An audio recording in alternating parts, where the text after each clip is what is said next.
LSU versus Florida. LSU was a 13.5-point favorite. They won that one 52-35. This one didn't really have many implications on the SEC, but there's one point that I think really needs to be talked about. Jayden Daniels needs to be the Heisman. Agreed. If the award is most outstanding player in college football as it's defined, then it's not close. Not at all. I understand he has 3 losses. So did Lamar Jackson. So did Johnny Manziel. So did Robert Griffin III. So did Caleb Williams last year. Yeah.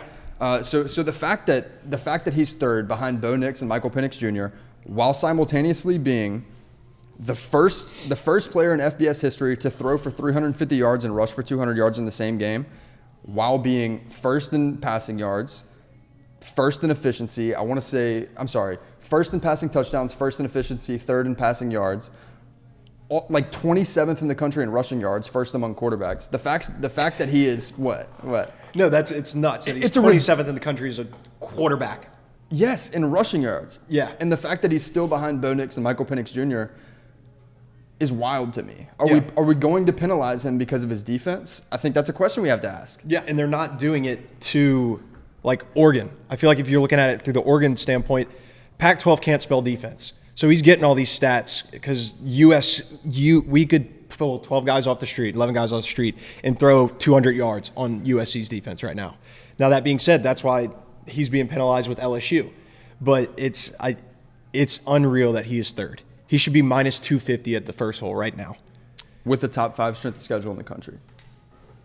And I just want to put this in perspective a little bit, and I don't want to hang on this for too long because there's still 2 games to play. And if he puts up an egg the next 2 games, and we don't even ever have to have this conversation again.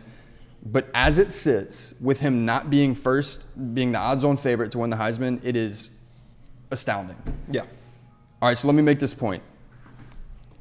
The year Caleb Williams won the Heisman, he threw for 4,537 yards. This is last year. 42 touchdowns, 5 interceptions, 382 rushing yards, 10 rushing touchdowns in 14 games. LSU is only going to get to play 13 games this year.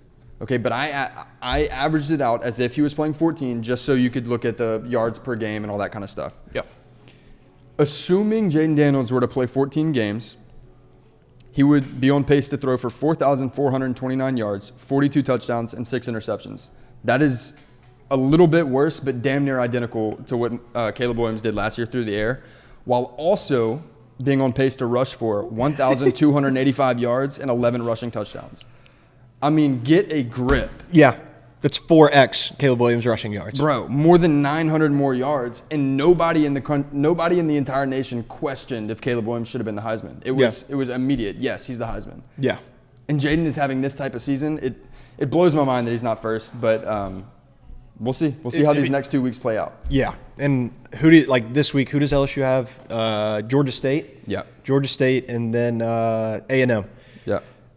He'll put up similar numbers. He'll play the entire first half, maybe the beginning of the third quarter. So you got to nerf his numbers from that game, and then A&M he'll probably play 4 quarters and impose his will. And I hope he does, because if he doesn't win the Heisman and he does these similar numbers, the committee and the entire state of college football is going to be so pissed. Yeah. So maybe it's the year that everybody gets mad and they start listening just from a fan base of the entire college football, but he deserves it. He should win the Heisman. Yeah.